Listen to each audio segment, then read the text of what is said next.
Hello, everyone, and welcome to the game that is basically the conclusion of this year's Sinquefield Cup. It is Wesley versus Praggnanandhaa, and it is not a classical game. It is a blitz game, and not between the people you were probably expecting it to be. You guys were probably expecting Prague versus Fabiano, as the two of them have been leading the tournament pretty much for the entire tournament.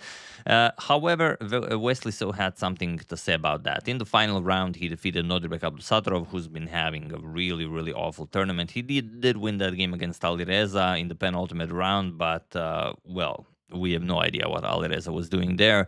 And that means that it's a three-way playoff between Wesley, Praga, and Fabi, and things started off very, very interesting. First, Prague dismantled Fabi completely. In 33 moves, he just obliterated him, and it was a beautiful game, and it brought Prague very, very close to winning the entire thing, but he still has to face Wesley. Wesley, on the other hand, still has to play both Prague and Fabi, and Fabi will also get a chance to play Wesley in the third game that will be played. So let's check out this game. It's game 2 that was played, Wesley versus Prague. If Prague wins this, then he wins the entire thing. If he draws, excellent chances for him to still win. And of course, Wesley will try his best with the white pieces. So Wesley with white opens with pawn to e4.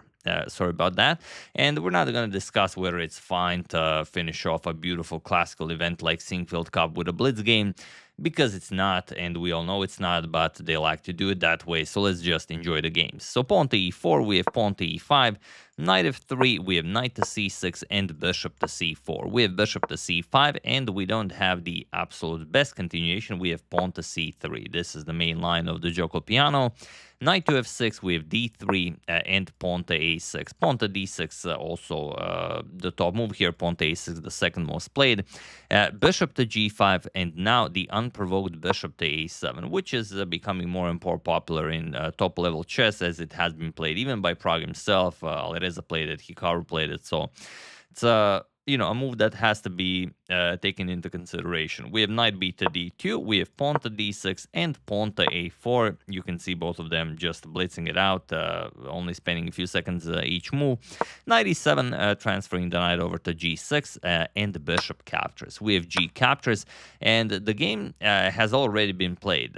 For example, castles here, Alireza played this against Gukesh, and he defeated him this year in the Superbet Chess Classic that was played in Romania, and they continue in the same fashion. Knight to g6, we have pawn to d4, pawn to h5, rook e1, sorry, not pawn to h6, pawn to h5, rook to e1, and here knight f4 is what Gukesh played against Alireza, and it was sort of a question mark move, but here Prague plays pawn to h4, and it is now, as of move 12, that we have a completely new game. Pawn to h4 being a better move than what Gukesh opted for. Maybe, who knows? At this level, these guys probably know what's best.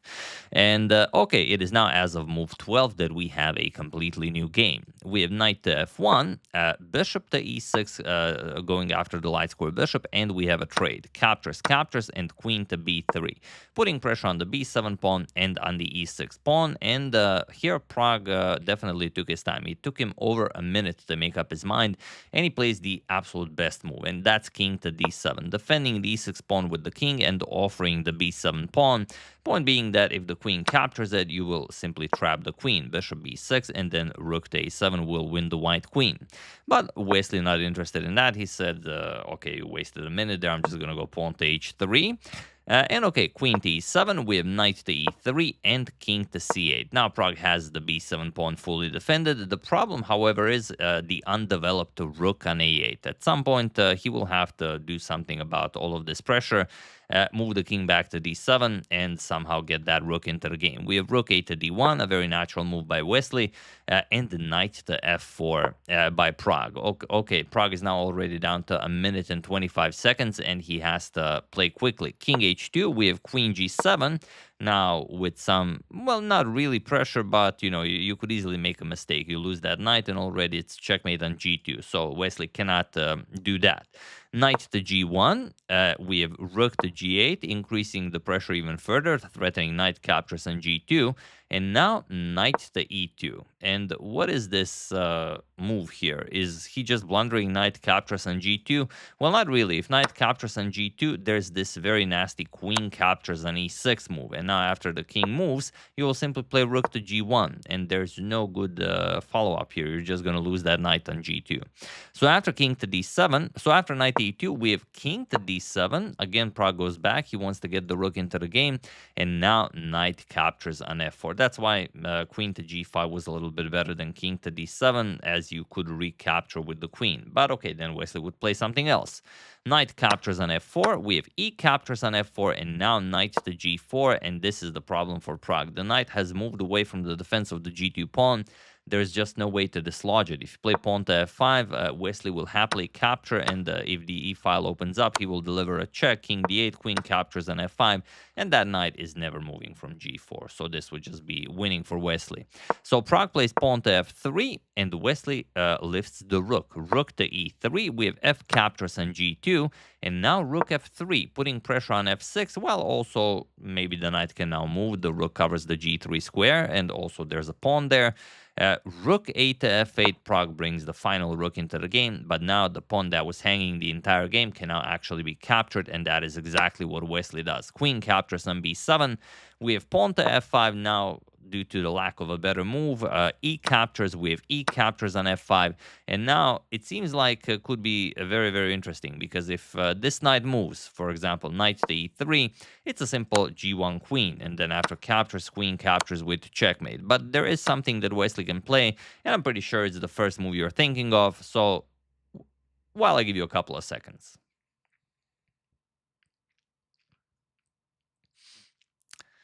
Yes, it's the only move that wins, but I don't think anyone's looking at knight to h6, so congratulations to everyone, as I'm sure everyone found it. Knight to e5 check. And there's nothing more to be done here. If the knight is captured, then captures comes with check, and the king starts running away, but here comes queen d5 check, king e7, and queen to d7 with checkmate.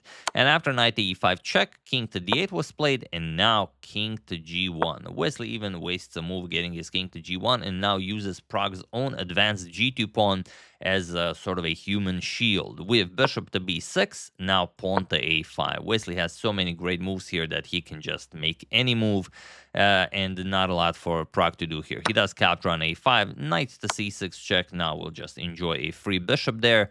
King d7, knight captures on a5. We have queen to e7, and queen to c6 with check. We have king to c8, and now queen captures on a6 with check. King back to d7, queen b5 check, king to c8, and now rook to e3, countering the black queen, queen g5, and queen to a6 with check. We have king to d7, and here Wesley just played rook d to e1, and he was in this position on move 38 that Praggnanandhaa resigned the game, as there is nothing more to be done here. The queen is coming to c6, the rook is coming to either e7 or e8, depending on what Pragg plays, and there's just nothing you can do here. If the only way Pragg could survive this if he could make maybe two moves in a row, something like rook a8 followed by rook captures on a6, but without two moves in a row, this position is just dead loss for him. He could play something like rook b8, maybe make some room for the king, but still queen to c6 check, king to c8, and now rook e7, and there's no stopping checkmate on c7. It's just a terrible, terrible position. So yeah, really an interesting conclusion to the Sinquefield Cup 2025. Like I said, no one's a fan of classical events ending in blitz, but it is as it is, and Wesley decided that he will not just be a bystander, that he will finish off Noderbek in round 9, qualify for the tie breaks, and here just did a wonderful job. So like I said, in round 1, Pragg completely obliterated Fabiano. Then in round 2, Wesley defeated Praggnanandhaa, and then it was all up to the final round where Fabiano faced Wesley, but the game ended in a draw. So there was still a chance if Fabi beats Wesley, then all three of them go into the sort of a second playoff. But as the game ended in a draw, that means that Wesley is the only one undefeated in the playoffs, and that he is now the overall winner. And here are the final standings of the of the Sinquefield Cup 2025. Wesley So, Praggnanandhaa, and Fabiano Caruana. Those are the top three. Then Levon with 5 points. He was very close, but he just couldn't get anything done in the final round. It was a very, very tough game. Young Krzysztof Duda and Sam Sevian and Maxim Vasheralgarab with 4.5. Gukesh with 4. Alireza Firuja with 3.5. And Nodirbek Abdusatorov, pretty sure, had the worst tournament of his life with 2.5 points. So yeah, not the best. He also lost like over 22 rating points, so it's definitely bad. But he's Nodirbek. He will bounce back probably at 780 in no time. But yeah, that's the game. Hope you guys enjoyed it. Beautifully done. I know everyone thought it was going to be either Fabiano or Prague, but no. Wesley said, no, I am the former Fischer Random World Champion. If anyone wants to play crazy positions against me, it's just not going to fly. And he showed what he's capable of yet again. So yeah, I really hope you guys enjoyed it. I would like to thank Derek King, Heron Escalante Jr., Robert Kiefer, Edmund Freeman, and Stephen Winford for a contribution to my channel. Thank you a lot. I really appreciate it. As usual, you can check 2 of my previous videos here. Thank you all for watching, and I will see you soon, continuing to check up on your wonderful suggestions and whatever else happens in the chess world. Thank you all. I will see you soon, and have an excellent rest of your day. And I do have all of your questions regarding Lotus Chess. I will make a video on how to use it, and I will address them all properly, so stay tuned for that as well. And if you still haven't downloaded Lotus Chess, first link in the description below. Start improving your chess today. It's the best thing out there. See you soon.